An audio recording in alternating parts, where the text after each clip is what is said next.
ಬೆಲೆ ಏರಿಕೆಯನ್ನ ಖಂಡಿಸಿ ಬಿಜೆಪಿ ಅಹೋರಾತ್ರಿ ಧರಣಿಯನ್ನ ನಡೆಸ್ತಾ ಇದೆ. ಇವತ್ತು 2ನೇ ದಿನ ಧರಣಿ ಮುಕ್ತಾಯವಾಗಿದೆ. ಇದೀಗ ಮುಖ್ಯಮಂತ್ರಿಯ ಮನೆಗೆ ನಿವಾಸಕ್ಕೆ ಒಂದು ಮುತ್ತಿಗೆ ಹಾಕೋದಕ್ಕೆ ಕೂಡ ಬಿಜೆಪಿ ಕಾರ್ಯಕರ್ತರು ನಾಯಕರು ಹೊರಟಿದ್ದಾರೆ. ಈಗಾಗಲೇ ಅವರನ್ನ ಅಂದ್ರೆ ಡಿಟೈನ್ ಮಾಡ್ಲಾಗ್ತಾ ಇದೆ. ಸಾಕಷ್ಟು ಕಾರ್ಯಕರ್ತರನ್ನು ಪೊಲೀಸರು ವಶಕ್ಕೆ ಪಡ್ಕೊಳ್ತಾ ಇದ್ದಾರೆ. ಮಹಿಳೆಯರು ಮತ್ತು ಕಾರ್ಯಕರ್ತರು ನಾಯಕರುಗಳನ್ನ ಪೊಲೀಸರು ವಶಕ್ಕೆ ಪಡ್ಕೊಳ್ತಾ ಇದ್ದಾರೆ.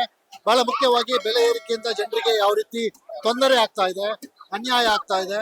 ಸೊ ಈ ಆದಷ್ಟು ಶೀಘ್ರದಲ್ಲೇ ಬೆಲೆ ಏರಿಕೆಯನ್ನ ವಾಪಸ್ ಪಡ್ಕೊಳ್ಬೇಕು ಎಂಬುದು ಬಿಜೆಪಿ ಕಾರ್ಯಕರ್ತರು ನಾಯಕರ ಆಗ್ರಹ ಆಗಿದೆ.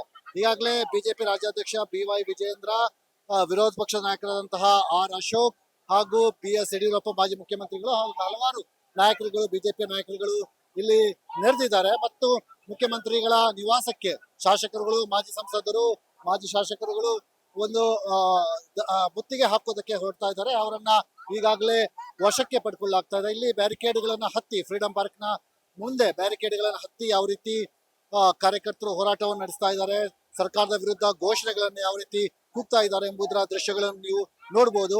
ಶೀಘ್ರದಲ್ಲೇ ಬೆಲೆ ಏರಿಕೆ ಏನಿದೆ ಅದನ್ನು ವಾಪಸ್ ಪಡ್ಕೊಳ್ಬೇಕು.